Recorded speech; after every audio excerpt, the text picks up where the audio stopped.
long time ago, early in my career in 1979, when I was a hotshot, we went through a shelter deployment up along the Salmon River up in Idaho. While we were all pretty fine, it still was traumatic for us. And I remember specifically that no one talked about it. Not from the organization, not from our crew leader, not even between ourselves. And years later, that stuck with me. And when I went back to talk with some of my former hotshot members, that they had mentioned that, yeah, they were too bothered by it. They were wondering, how come we're not talking about this? I don't feel right for this. It still sticks in my memory as a bad experience.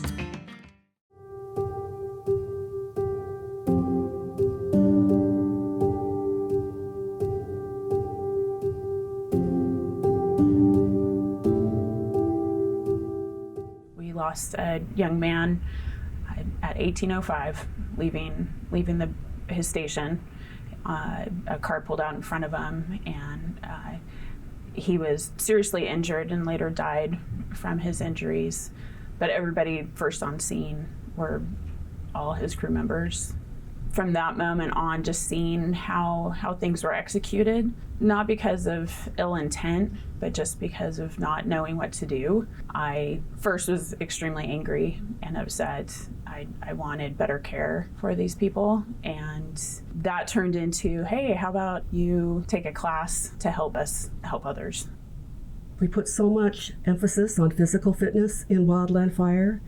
Our goal is to have firefighters and fire personnel mentally equally as fit as they are physically fit. And that's where we forged the term comprehensive fitness, where mind and body are equally as strong.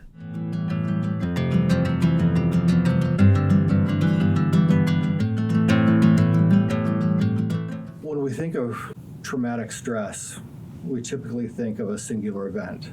So in the mind's viewpoint, chronic stress can be every bit as debilitating as that singular acute stress incident. It's like death by 1,000 cuts, and it affects the way the mind processes that stress and how it reacts to future stress, whether it's ongoing anxiety, depression, illnesses. It changes the way you process it, not only now, but also in the future. I think also, too, that the complexities of fire nowadays, and also being more in that wildland-urban interface where you're seeing a lot more traumatic events, can be a lot more debilitating than it was years ago than when I was fighting fire. And if you lost 1,000 acres, it wasn't that big of a deal. But 1 acre today might mean 4 people's homes lost, or maybe a life. Stress, from a biological point of view to the body, doesn't have to be physical. It could be mental stress just as well. And in the firefighting world, we're all making critical decisions that can affect lives and property. So it's not only just the boots on the ground firefighter, but it's dispatchers, mid-level managers, planners, logistics people. We all have some skin in the game on this, and we're under a lot of pressure to come through during a busy fire season. So it affects all of us, from the bottom to the very top.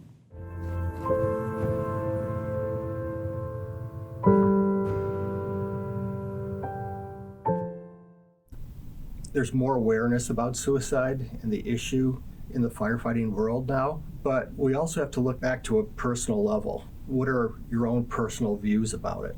On an immediate level, what do you do, or what does one do, when you think a friend or a coworker is suicidal? You got to look at 2 things.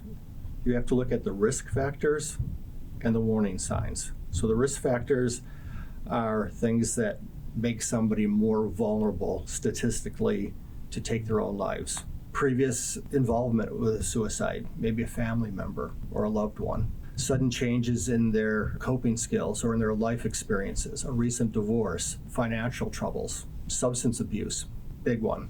A history of mental health issues, depression especially. So all those things start adding up as risk factors. And then you start looking for the warning signs. Casual remarks. My life isn't worth living anymore. Nobody would miss me. What does it all mean about life? Things like that. Sudden changes in personality. Your normal gregarious person that shows up to work on time, it's a good contributor, all of a sudden starts missing assignments, showing up late, becoming more withdrawn. losing their sense of humor, changes in their spending habits, start giving everything away that they need. I don't need this, I don't need this. Buying new things, buying firearms, drinking more heavily.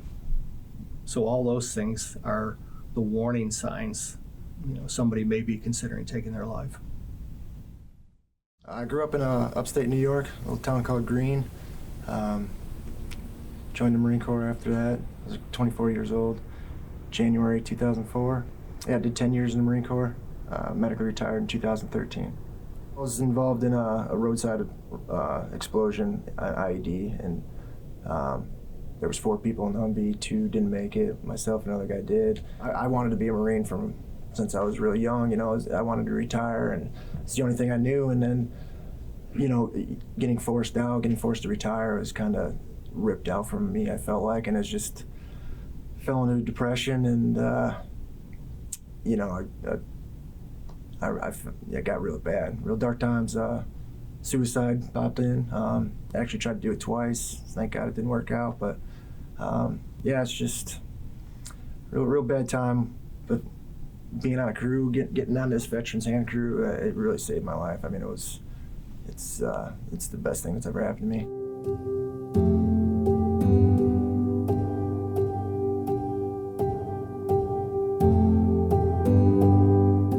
Number one thing, being able to ask that person, are you thinking about taking your life? That's the most direct thing that you can do. People will say, well, are you thinking of hurting yourself? No, I never want to hurt myself. I would just take a bunch of pills so I wouldn't feel any pain. See, you have to ask directly, are you thinking of taking your life? One of the big stigmas, the big factor that everybody shies away from is thinking that if you ask somebody if they're going to take their life, is that going to trigger thoughts of suicide? Definitely not.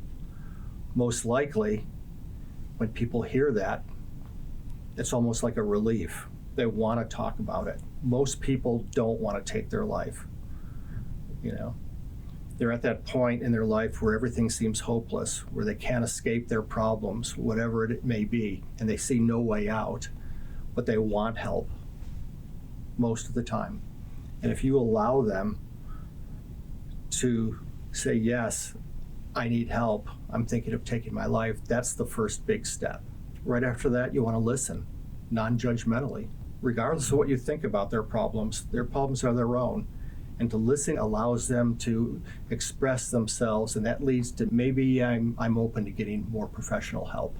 And then you can assess the situation even further. If they're thinking, yes, I'm thinking about taking my life, it's crossing my mind a lot, you have a little bit more time to help them. Well, let's see if we can get some help. Let's call the suicide counseling line, or let's go talk to your doctor or so. Or if you assess that the situation is immediate, they want to take their lives, after making sure that you're safe, get help immediately. Stay with that person. Do not leave that person. Remove their access to firearms. Take away the keys to their car. Get help. Get friends to stay with them. Intervene right away. And then lend support in the ongoing process. You intervene, but stay with that person, check in with that person. Now, again, encourage them to develop good support habits for themselves and professional ongoing help. Again, it's difficult if you're a manager talking to somebody that works in your crew, let's say. But again, approaching that is much more valuable than the after effects.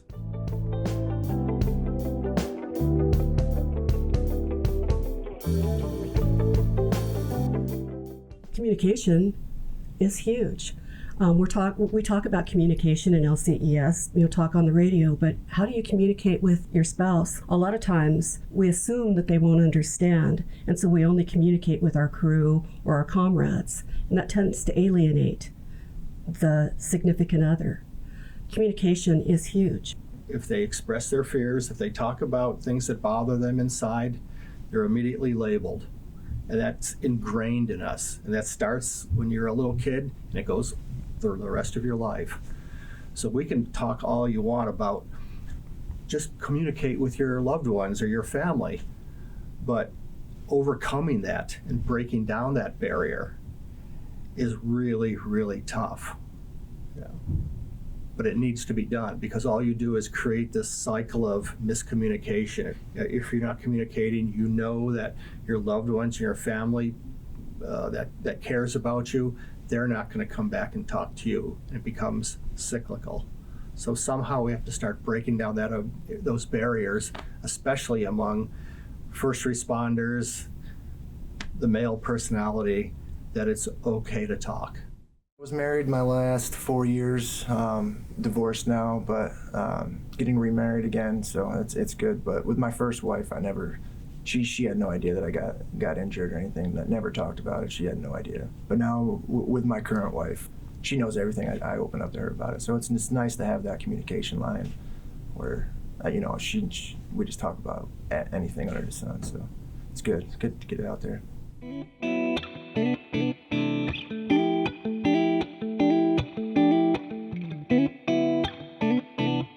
One of the most important techniques you can use to help manage your stress, not only in an immediate sense, but also on a day-to-day aspect, is just through the practice of mindfulness.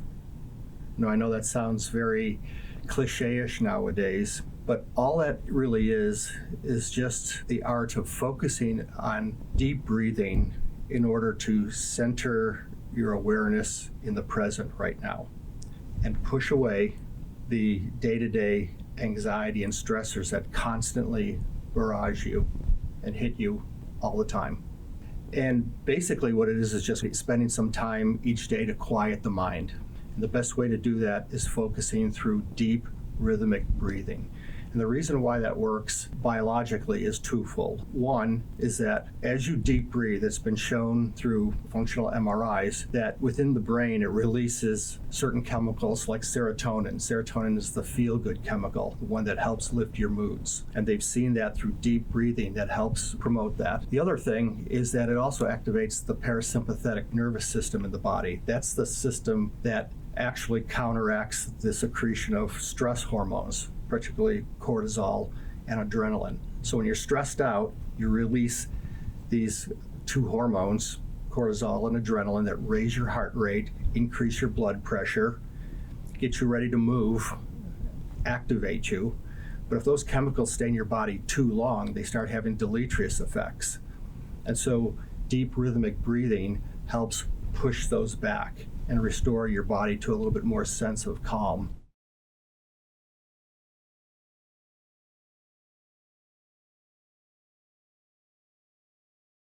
Along with exercise, sleep, or maybe better defined as lack of sleep, is probably the most important factor that affects your overall mental and physical fitness. It has so many restorative effects that take place in your body that they're now finding that doesn't happen when you're awake. And yet 60% of the people in this country suffer from chronic lack of sleep or get less than the required amount, which is at least 7 hours a day. If you look at somebody who has, let's say, who's been awake for 20 hours, they've shown now that that's almost the equivalent in terms of decreasing your reaction times and your awareness times to the equivalence of being legally intoxicated.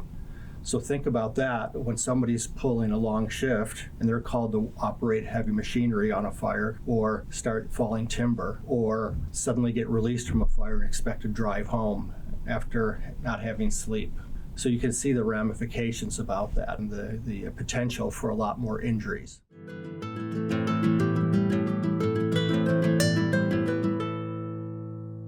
The stigma with mental health that I kind of feel and see is that it isn't something you see. I mean, when somebody has a broken leg or they've had shoulder surgery or whatever, we can physically see that. You have to own that. Yeah, I did this or that. When it's something you're feeling on the inside, it's really easy to just play it off like it's not there. There are a variety of mental health resources available, including nonprofits, municipal, state, and federal employee assistance programs, and health insurance options. For Wildland firefighters, remote locations and specific resources dealing with trauma are challenges. A list of resources is available on the NWCG Mental Health Subcommittee webpage. So when I first got out, I really didn't have very many tools, and that's what kind of led to the depression that I had. But you know, I've utilized the VA a lot more frequently now, which is it's a very good tool. Just opening up to counselors, talking there, and even just talking to people on my crew, you know, because they kind of get it, or my spouse, you know. So those tools are really good. The single biggest thing or contributing factor that I can see that could help us is facilitating a way to get help, to find a mental health professional that has a glimmer, that has an idea as to the psychology of the wildland firefighter. Critical incident stress management is an overarching system, in a sense, for dealing with a traumatic event. And so within that, there are peer support, pre-education, the mental health aspect of it. And depending on what the needs are, we can adjust to what the situation really needs. And then there's the natural peer support that we have, that cohesion that we have in doing this job that just happens. And sometimes when we've had a serious accident, a near miss, a fatality, we don't know what to do, but little do we know exactly what to do. It's the stuff that we do to get each other up the hill, to keep working, to encourage and just support, listen. So we do it all the time. We all know the importance of physical fitness. Everybody expects that from our job. We know we have to be physically fit in order to do our jobs safely and effectively. But we also have to start looking at mental fitness right now, forming good connections with people, eating well, practicing mindfulness, being able to look at your own risk factors and address them in an honest fashion. And just like physical fitness, you can build upon it, but you can also lose it if you don't practice it.